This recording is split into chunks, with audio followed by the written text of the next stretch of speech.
आज का पार्ट है worksheet 40 class 9th subject science force and laws of motion topic है आज का। मेनली हम डिस्कस करेंगे सेकेंड लॉ ऑफ मोशन के बारे में। जिज्ञासा दीदी से ज्ञान पूछ रहा है, I have learn that an unbalance force is required to move an object but can we measure the amount of force involve in it. क्या हम उसमें पता लगा सकते हैं कि हम कितना फोर्स लगा रहे हैं?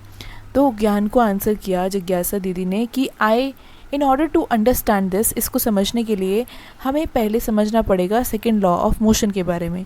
और सेकेंड लॉ ऑफ मोशन ये कहता है कि rate of change of momentum of any object is directly proportional to the unbalanced force in the direction of force. इसका मतलब कि जो किसी भी बॉडी का मोमेंटम अगर चेंज हो रहा है वो सीधे सीधे किस पर डिपेंड करता है, उसके अनबैलेंस फोर्स पर और उसी डायरेक्शन में जिस डायरेक्शन में वो फोर्स लगाया जा रहा है। ठीक है, और यही this law gives a new quantity known as momentum. ये एक नई क्वांटिटी इससे जनरेट हो रही है मोमेंटम। अब मोमेंटम होता क्या है पहले यही पता चले। मोमेंटम ये बताता है कि रिलेशन किसके बीच में, वेलोसिटी और मास के बीच में। ये एक वेक्टर क्वांटिटी होता है, मतलब ये डायरेक्शन पर डिपेंडेंट है और इसको हम स्मॉल p से डिनोट करते हैं। डायरेक्शन ऑफ वेलोसिटी ही इसकी डायरेक्शन होती है जिस भी डायरेक्शन में वेलोसिटी हो रही है। ठीक है, और इसकी SI यूनिट होती है किलोग्राम मीटर पर सेकेंड। कैसे? क्योंकि ये प्रोडक्ट होता है किसका, मास और वेलोसिटी का। It is the product of mass and velocity. और तो P किसके इक्वल हो गया, मास इनटू वेलोसिटी के। ठीक है, तो मास की यूनिट क्या होती है kg और वेलोसिटी यूनिट क्या होती है metre per second. That's why कि इसकी यूनिट होती है किलोग्राम मीटर पर सेकेंड। और ये क्या बताता है, अमाउंट ऑफ फोर्स कितना लग रहा है by equating the rate of change of momentum. कितना फोर्स लगा रहे हैं, कितना मोमेंटम चेंज हुआ कितने टाइम में, उससे हमें पता लग जाएगा कि हमने कितना फोर्स लगाया है। क्लियर? अब देखते हैं हम सेकेंड लॉ ऑफ मोशन कैसे डिराइव करेंगे।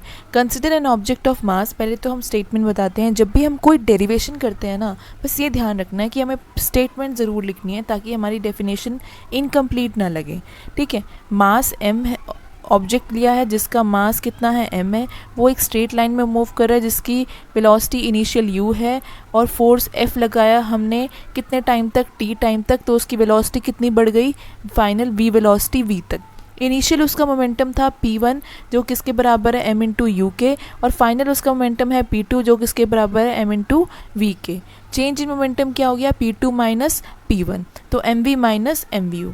ठीक है, अब मोमेंटम कितना चेंज हो रहा है तो फाइनल मोमेंटम से इनिशियल मोमेंटम घटाएंगे तभी आएगा, तो mv माइनस mu, ये ब्रैकेट में क्या हो गया mv minus u। Rate of change of momentum क्या हो गया, mv minus u divided by t। अब from the second law of motion force किस पर निर्भर करता है, rate of change of momentum पर। ठीक है, तो डिपेंड करता है, तो इस मतलब प्रोपोर्शनैलिटी का साइन बनाया हमने, m b minus u upon में t। रेट मतलब वो कितने टाइम में चेंज हो रहा है, तो उसको हम टाइम से डिवाइड करेंगे। जब भी हम प्रोपोर्शनैलिटी का साइन हटाते हैं तो क्या आता है, कांस्टेंट k आता है और बाकी हमारा पूरा इक्वेशन सेम रहेगा। इज इक्वल टू, बस यहाँ पे प्रोपोर्शनल की जगह इक्वल और एक कांस्टेंट k आ गया, bracket m v minus u upon t। और v minus u upon t मतलब वेलोसिटी कितना चेंज हो रहा है कितने टाइम में, वो क्या होता है, एक्सेलरेशन। ठीक है, एक्सेलरेशन होता है, तो हमने यहाँ पे v minus u upon T की जगह क्या लिख दिया, एक्सेलरेशन। तो हमारी इक्वेशन क्या हो गई, f is equal to kma। ठीक है, अगर हमारी यूनिट सारी क्वांटिटीज़ की SI यूनिट में है और हमने मान लिया कि हमारा वैल्यू ऑफ कांस्टेंट कितना है, 1 बन गया, तो फोर्स क्या हो जाएगा, m इंटू ए। ठीक है, आप फोर्स की यूनिट क्या हो जाएगी, मास की यूनिट क्या होती है किलोग्राम, और एक्सेलरेशन की यूनिट क्या होती है मीटर पर सेकेंड स्क्वायर। तो kilogram metre per second square किसकी यूनिट हो गई, फोर्स की, और इसको हम क्या बोलते हैं, न्यूटन भी कहते हैं। Kilogram metre per second square is also known as newton, और इसको कैपिटल N से डिनोट करते हैं। ठीक है, तो आइए देखते हैं कुछ इसके एग्जाम्पल्स। ठीक है, जैसे कि एक सेकेंड लॉ ऑफ मोशन हमारे डेली लाइफ में कहाँ कहाँ यूज़ हो रहा है। जब भी हम स्पोर्ट्स में लॉन्ग जंप और हाई जंप यूज़ हो रही है तो जो एथलीट्स है वे may fall either on a cushion bed और ऑन अ सैंड बेड। ठीक है, उनको या तो कुशन बेड पे कुदवाया जाता है या फिर सैंड बेड पे ही वो जंप करते हैं। इसके पीछे भी हमारा न्यूटन सेकेंड लॉ है, क्योंकि उससे क्या कर रहे हैं हम, वो जब आप ऊपर से नीचे गिर रहे हो और आप बिल्कुल ही हार्ड सरफेस पे गिरोगे तो एकदम से गिरोगे तो कितना ज़्यादा फोर्स एक्सर्ट होगा आपकी बॉडी के ऊपर। बट अगर आप कुशन बेड पे गिर रहे हो तो उससे क्या होगा, आपके गिरने का टाइम, आप बाउंस करोगे, गिरोगे तो धीरे धीरे करके वो मोमेंटम आपका बढ़ रहा है, टाइम बढ़ा रहा है वो गिरने का, जिसकी वजह से वो आपको फोर्स कम लगाएगा।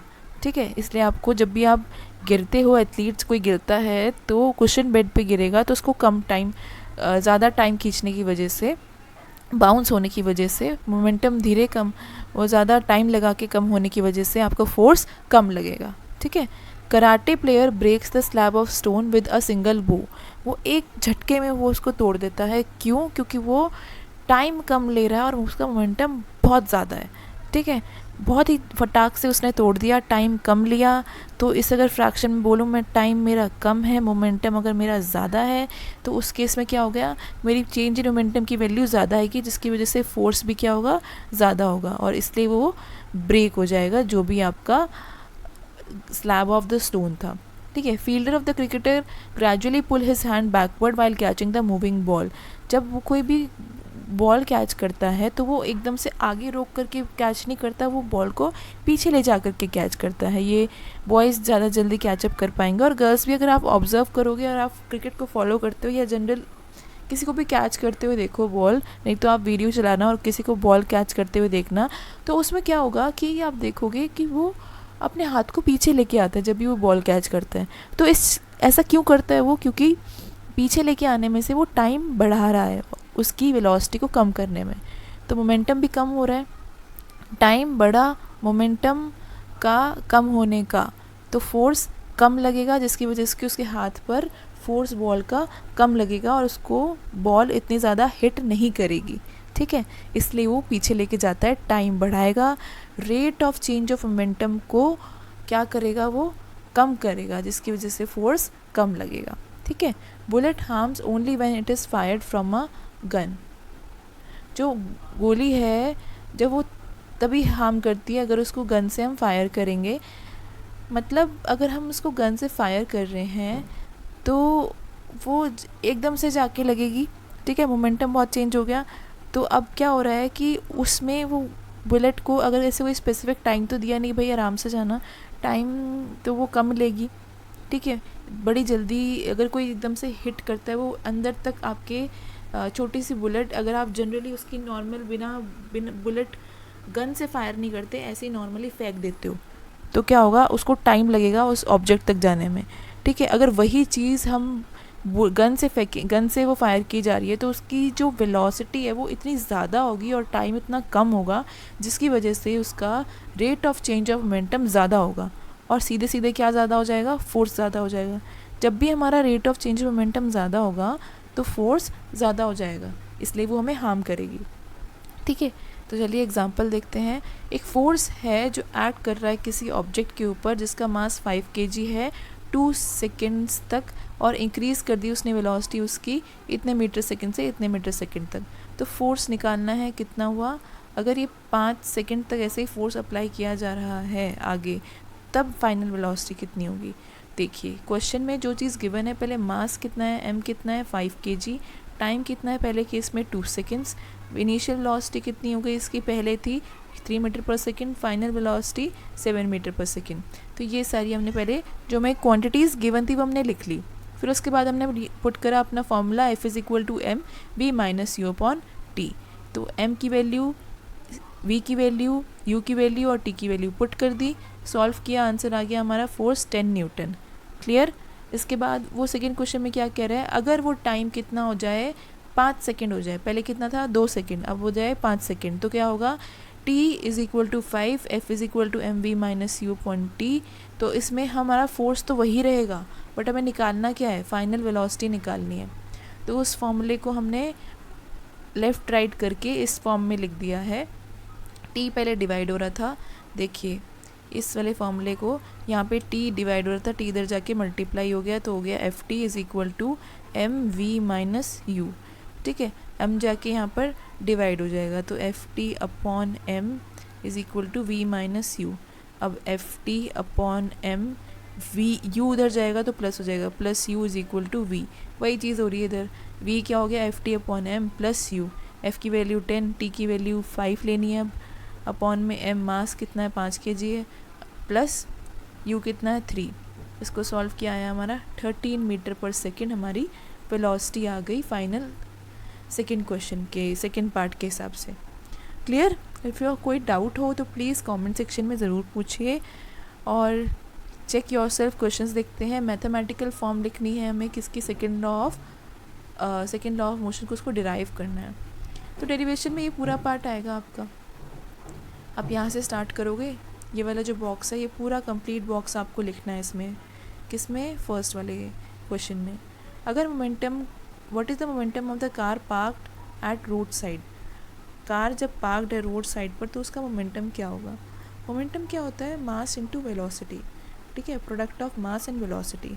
अगर कार पार्क्ड है तो क्या कार चल रही है, नहीं ना, कार नहीं चल रही, तो उस केस में आपकी कार की वेलोसिटी क्या होगी, 0। तो P is equal to m into v, P is equal to m into v. Car का मास कुछ भी हो उसकी वेलोसिटी तो 0 है क्योंकि वो पार्क्ड है, इसलिए मोमेंटम क्या हो जाएगा, 0 metre kilogram metre per second. ठीक है, एक्सप्लेन हम यही बताएंगे कि when the car is parked it is not moving so velocity is 0, that's why the momentum of the car is 0। ऐसे हमने सॉल्व भी कर दिया। इसके बाद velocity of the car of mass m given है हमें कितना, 100 kg is increased from, मतलब u इतना और v इतना और ये है हमारा time. Find the amount of force acting on it. बहुत सिंपल है, बस फॉर्मूले में वैल्यू पुट करनी है हमें। ठीक है, F is equal to k m v minus u upon t. ठीक है, के नहीं आएगा हमारा क्योंकि हम जनरल m से यूज़ करते हैं। तो m क्या है हमारा 100, v क्या है 8, u क्या है 5 अपॉन में t क्या है 6। तो ये हो जाएगा 100 इंटू में 3 अपॉन 6। ठीक है, 3 1 ज़ा 3, 3 2 ज़ा 6, तो 100 अपॉन 2 कैंसिल करेंगे, ये आ जाएगा आपका 50 न्यूटन आंसर। ठीक है, a truck of 1000 kg mass, ये आपका m गिवन है, is moving with the velocity of इतना, ये v गिवन है, कैलकुलेट द मोमेंटम। सिंपल सीधा question, p is equal to m into v. अब मास कितना है 1000 इंटू में वेलोसिटी कितनी है 0.5, पॉइंट हटाया तो नीचे क्या आया 10, पॉइंट के बाद एक डिजिट है, एक डिजिट वाली ज़ीरो कौन सी होती है 10, एक ज़ीरो इसकी एक ज़ीरो से कैंसिल हो गई। ठीक है, क्या बचा 5 इंटू 100, तो ये हो जाएगा 500 किलोग्राम मीटर पर सेकेंड। ठीक है, अब define momentum and right it's SI unit. Momentum क्या होता है, momentum is the product of, basically general भाषा में बोलूँ कि पावर ऑफ मोशन, कि मोशन में कितनी पावर है, तो वो दो चीज़ पर निर्भर करती है, मास पर और वेलोसिटी पर। तो आप सिंपली यही लिखेंगे कि momentum is the product of mass and velocity, p is equal to m into v. ठीक है, so SI unit kilogram metre per second. ठीक है, इसकी SI unit kilogram metre per second होगी। ठीक है, ये आपकी वर्कशीट कंप्लीट हो गई। अगर आपको कोई डाउट है तो please ask in the comment section and share this video with the other students of class 9th जो ये टॉपिक जिनको समझना चाहते हैं या जो भी क्लास 9th में पढ़ रहे हैं। And thank you for watching.